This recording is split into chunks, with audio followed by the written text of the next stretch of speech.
Welcome back, everybody, to the arcade journey. I thought that we would make a different kind of video tonight. I thought it would just be cool to talk about control panels, joysticks, and buttons because they're super important and they're super cool. And really the reason is that is where you spend, that's your tactile contact with the game. So your control panel is really important. Your controllers are really important. Your buttons, your joysticks, whatever type of control it is, whether it's a trackball or a spinner or whatever. If that stuff's lame, then it just makes the game suck, even if it's a really cool game.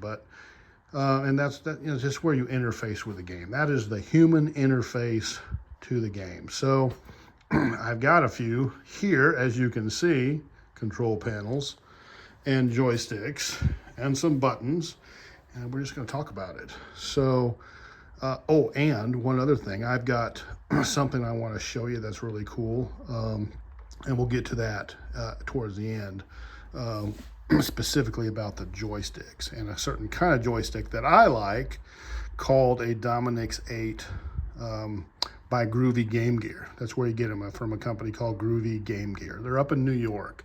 And these are Dominic's 8s right here. They also make a 4-way version.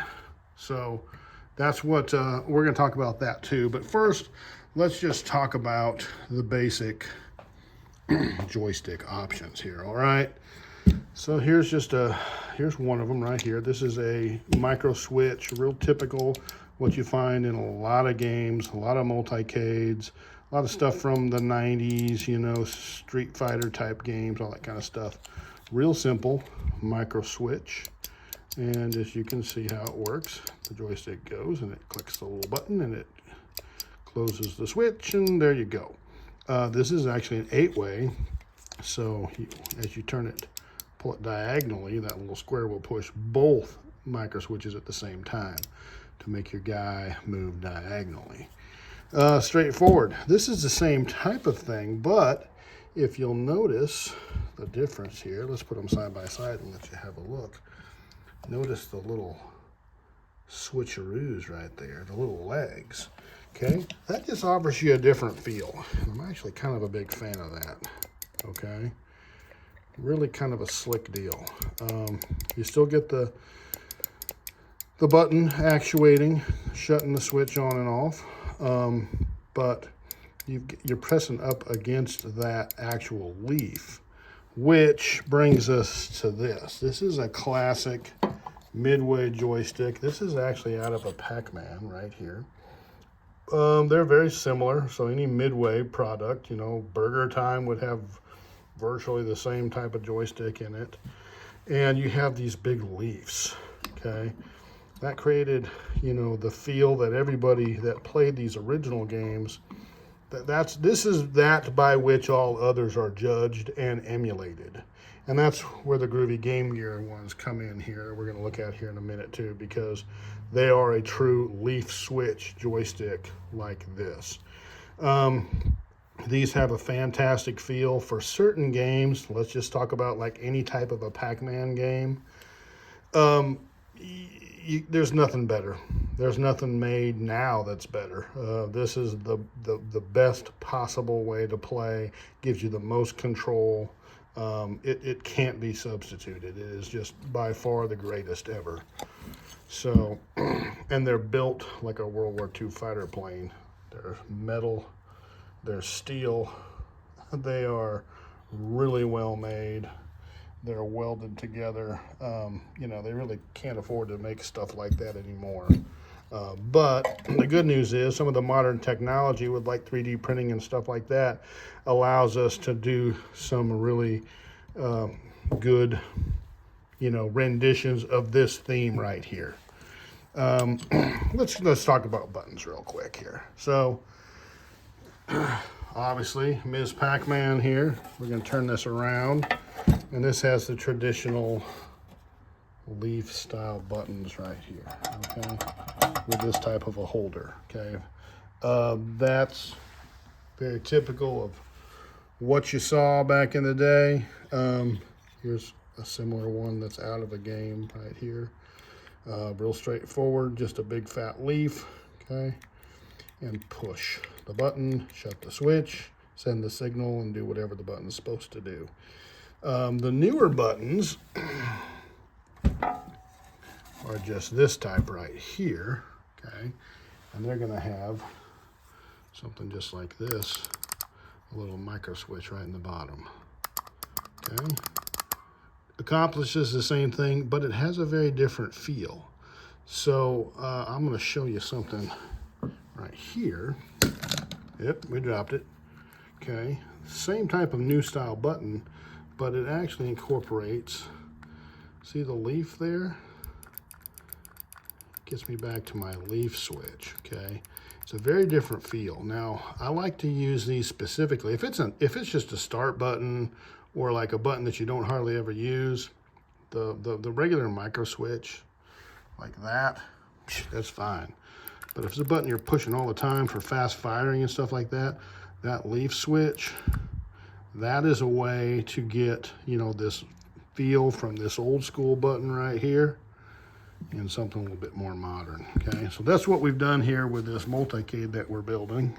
Okay, we'll turn it around and we'll have a look. As you can see, okay, we put the leaf switch here on the main fire button and just a regular micro switch on our number 2 button, so which, you know, isn't going to be used nearly as much. So that's something that I like to do.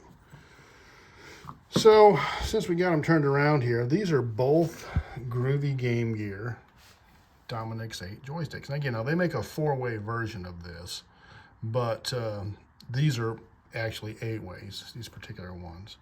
And the only difference is the way the internal mechanism is set up, that it can't actuate 2 switches at the same time, whereas these can. Okay, if I push it diagonally, it'll throw both those switches and actuate them so it'll move diagonally. A 4-way can't physically do that, so it can only make your guy go 4 ways. Certain games, if it's made for a 4-way, Burger Time's a great example. I've tried playing Burger Time with a 8-way, terrible, okay? Ladybug, it's another game. Pac-Man's another game. It just doesn't work very well. You really need to have a 4-way, okay? But you see, this is the older version of the Groovy Game Gear, and you know, it's got these big leaf switches, just like these, very similar. Not the exact same design, but it is a big leaf switch, so the feel is very much similar. And these holders for the leaves are individually screwed on. The advantage here is that, you know, you can loosen the screw and you can adjust the switch a little bit if you want it a little further away to actuate or a little closer. The disadvantage is if it gets out of adjustment while you're playing over a long period of time, then you got to take the whole thing apart and, you know, get back under there and reset everything. Okay. Now the new version of the same joystick is set up a little different. Okay, as you can see. These are 3D printed. I'm assuming they're 3D printed. They look like they are, these parts, and they're fixed. So these switches are actually the same, but they're on a fixed mount, okay? Much more like the original here was on a fixed mount. So this is brand new, first one I've ever had. I really like it, looking at it. It has a fantastic feel. We're gonna play it when we get the Bosconian going, and we're gonna see just how incredibly awesome it is. I know it's gonna be incredibly awesome, so we're just gonna call it now. So there you go. Those joysticks, they're about just under 60 bucks a piece. You can get different tops for them. You can get a bat stick for them. You can get different ball tops, different colors. This one has the seam in it. You can actually get the hand candy one that has no seam. Frankly, these are really high quality and these are just fine. But like my Gauntlet has 4 of these in it. But for a game like Gauntlet or a game like Robotron, my Robotron has these in it. They're just fantastic, absolutely great. Well made and a great feel to them. They just generally have a little bit longer throw And the shafts, they can be adjusted for, you know, a wood panel or a metal panel. And so they can stick out further if it's a wooden panel, or go in. This one's set up for a metal. It still sticks out a fair amount more. Let me spin the Miss Pac-Man around here so you can see. The Midway joystick doesn't stick out nearly as far as the Groovy Game Gear joystick does. Okay, so that's a little subtle difference there. But these things do play absolutely great. In some games, Robotron's a great example, was made, Smash TV's another one, they had Wickos in them originally, and they stuck up just like this. So, I mean, the feel is almost, I mean, it is exactly the same, I think. I can't tell the difference. So, you know, something a little different. Yeah, I don't know. I hope someone found that kind of interesting and maybe a little educational. So, but again, the control panels, I really try to put a lot into them. I want them to look nice. It's what, I mean, it draws all your attention. Not only you're looking at it, but you're touching it, you're interacting with it, you're feeling it. You know, the interesting, you know, differences, little subtle things you can do with your buttons, things like that. So yeah, there it is. I just thought of it and thought, that'd be cool to talk about. I like talking about it. I like thinking about it. Maybe someone else will too. I hope you did. So thanks for checking it out wherever you are and whoever you are. We appreciate you coming along on the arcade journey with us. Truly do. Thanks for spending the time. And we're over 600 subscribers now. I can't even believe it. But I'm humbled, and I really do think that's cool that people are coming along on the journey and checking it out. So take care of your people and have a fantastic evening and a great weekend. Look forward to everybody coming back and spending some time on the arcade journey on the next video.